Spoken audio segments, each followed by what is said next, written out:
As we head into winter, you're going to start seeing a lot more Armageddon type film mongering posts on social media, especially when it comes to snowfall forecasts. And a lot of times they'll show maps that's 5, 6, 7, 8, maybe up to 15 days ahead of time using a GFS model.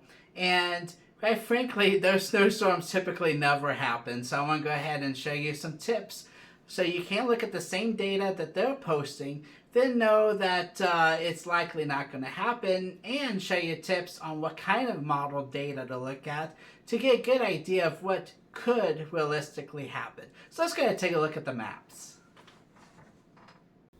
There are a couple of really good websites out there to get computer weather data and models for the future.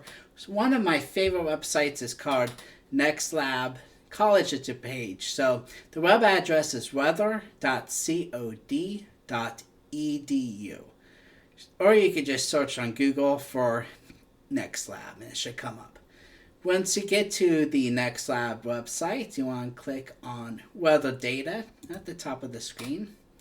And depending on what you want to look at, if you want to look at radar and satellites, current conditions, or you can look at models. Well, in this particular video, I'm going to show you just a few of the models we look at when it comes to forecasting the snowstorms and just our everyday weather in general. Now, I want to explain something right off the bat. You're going to notice the resolution changes quite a bit on this. So when you look at the short-range models, we have two of them on this page. They are really good at high-resolution, short-range forecasting.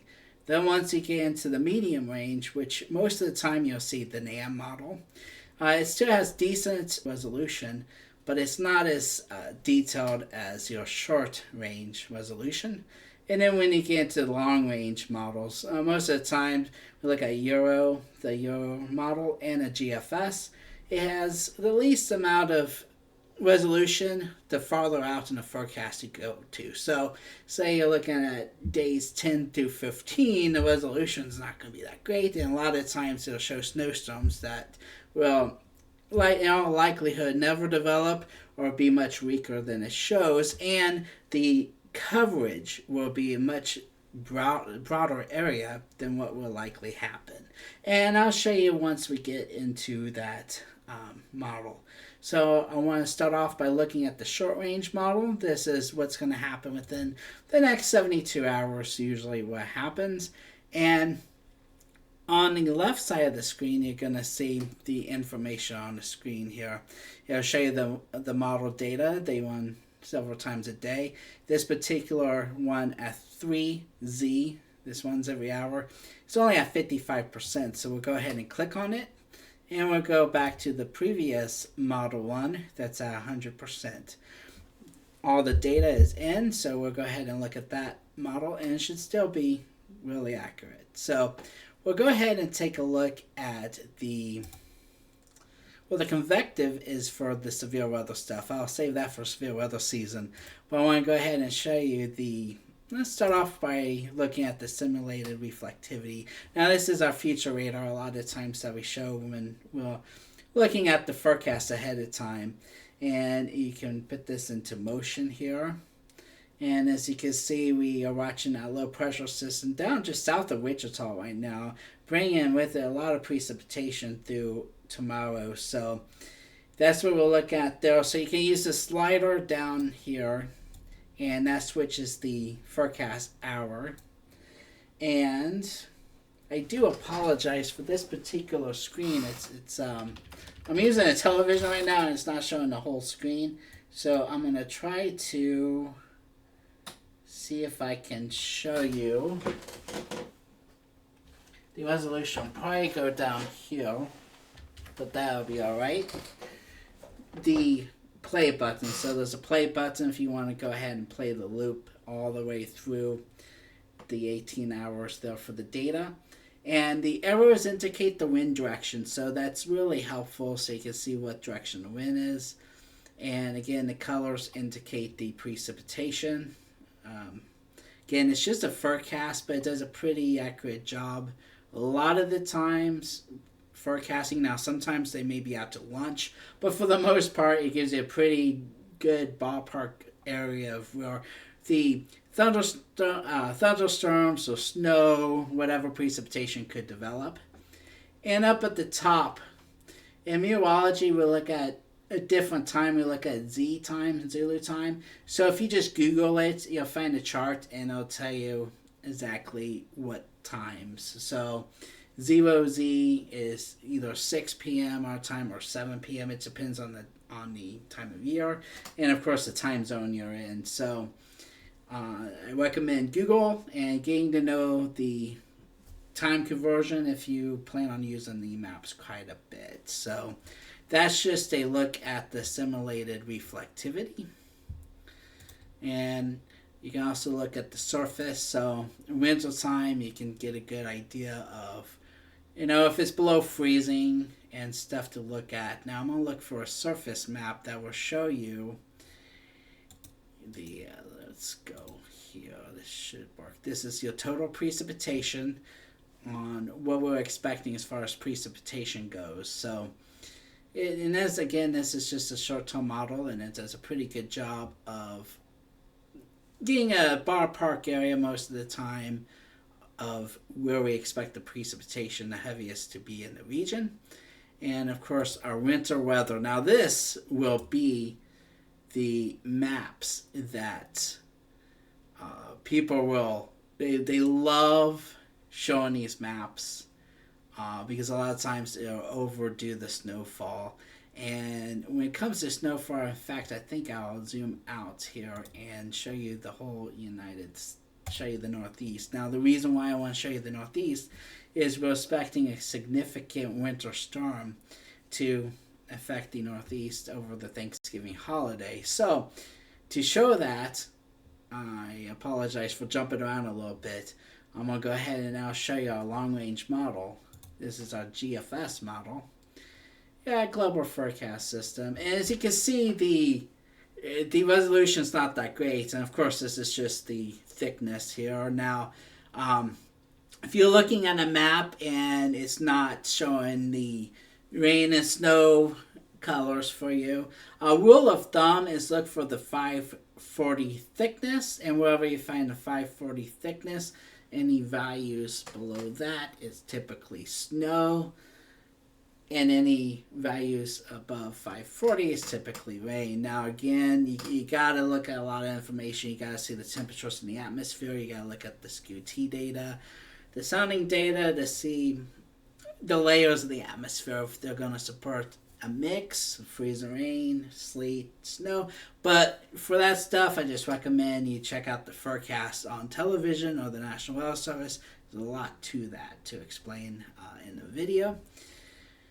But basically, this gives you an idea of what the computer thinks the rain, what type of precipitation it'll be. Now, we'll go ahead and stop this animation here and show you the total storm precipitation. Now, this goes all the way through the end of the data. And again, you want to look at the Model 1, and it's only a 46%. For the 00Z. So go ahead and click on 18% so you can get a lot more data. And like I mentioned, the Northeast is going to experience a significant winter storm. And they will get a lot of snow, but I want to show you this far ahead of time how much snow it's predicting. Right now it's predicting Maine up into the Northeast, New England states, at least up close to 2 feet in some areas, definitely 14, 18 inches in some locations there. And I'll go back. As you can see, the storm system dropping some snow. Here comes another system that's going to drop more snow. And again, towards the end, you'll see another system dump a lot more snow down to the south. Now, especially farther south you go, this 8 inches may never verify. So 10 inches it shows in some spots. So again, you want to take this with a grain of salt this far out into the forecast. Now, if you're looking short term, my rule of thumb is to never give a forecast for total snowfall unless it's like 2, maybe 3 days ahead of the storm, depending on our confidence. If all the models are agreeing or mostly agreeing, I'll throw out 3 to 6 inches, for example. I like to start small. The reason why is if you go and you say, hey, we're going to get a foot of snow. It's Monday, but by Wednesday we're going to have a foot of snow in Sioux City on Wednesday. Well, everybody's going to remember the foot of snow. Chances are it won't be as up to a foot that far ahead of time. It's just there's so much uncertainty at that point. So what I may say on Monday is we could get significant snowfall accumulations on Wednesday. And then as we get closer to it, the range will go down. I may say, 6 to 12, 3 days. If the confidence is high enough to give a forecast, it'll be 6 to 12 inches of snow, a big range for it to fall into. But then day 2, as it's getting closer, I may go 8 to 12, and then by the forecast day, it'll be pretty close within a 2-inch range. I really, on the day it's happening on the short-term forecast, I like to narrow it down to about 2-inch range in my forecast. So I know I'm rambling quite a bit here, but I just want to show you how easy it is to take a map like this, upload it to Facebook, say 22 inches of snow, and say we're looking at the December 5th, this far out, we're looking at 22 inches, say that's your location, 22 inches of snow.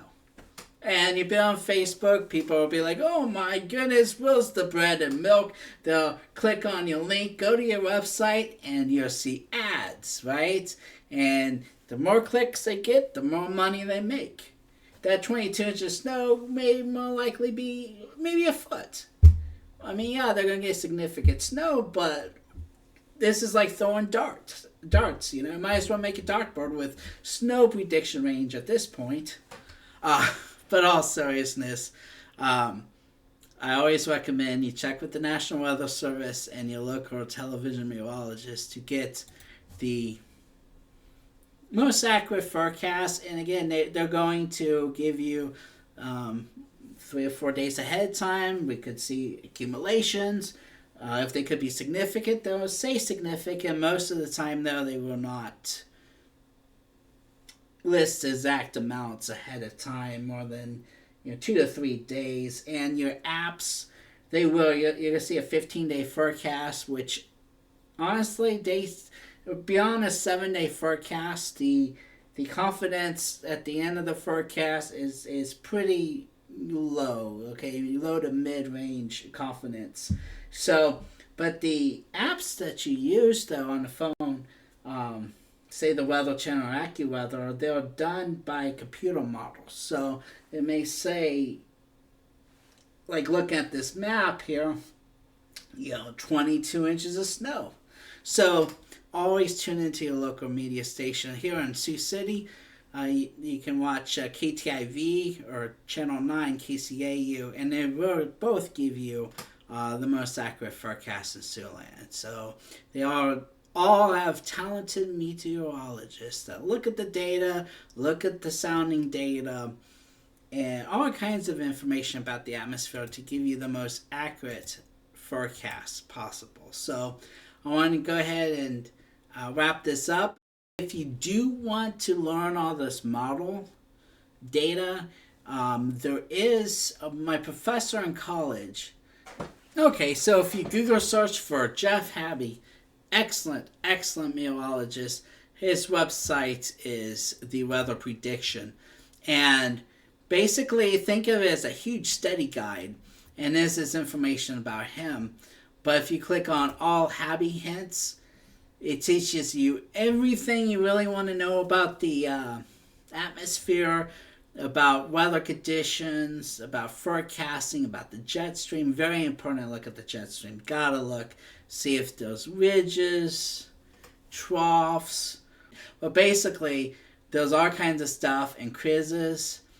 And there's one vorticity, very important if you're going to look at the models to know what the model data means. And a long time ago, the only people that could really access this information was if you had an account set up and you had an old-fashioned dot matrix printer. You remember those? And it just print off the data constantly. Tons of paper. And but that's how we did. We would use thumbtacks and we'd post them all on the wall, and then we'd look at the data. And in fact, I'm gonna try and find a meteorologist doing that.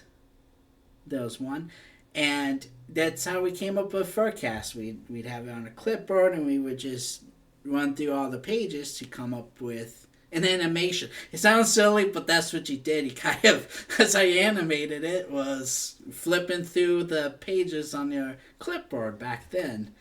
So, but times have changed. It's all on the internet, which is awesome, which is great. There's so much data you could, if all you did was look at models, there's always new information coming in, especially with the high resolution hourly ones.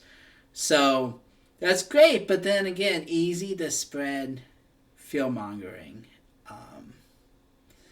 So that's about it. I just want to wrap it up and show you Happy Hints. The website's theweatherprediction.com, and it's really good if you're a meteorology student, and because there's so much, and this stuff's textbook.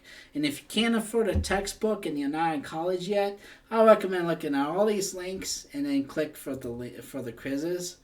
And a lot of these quizzes, you saw similar ones. A lot of them may have been used in Mississippi State. And Mississippi State's an excellent meteorology program.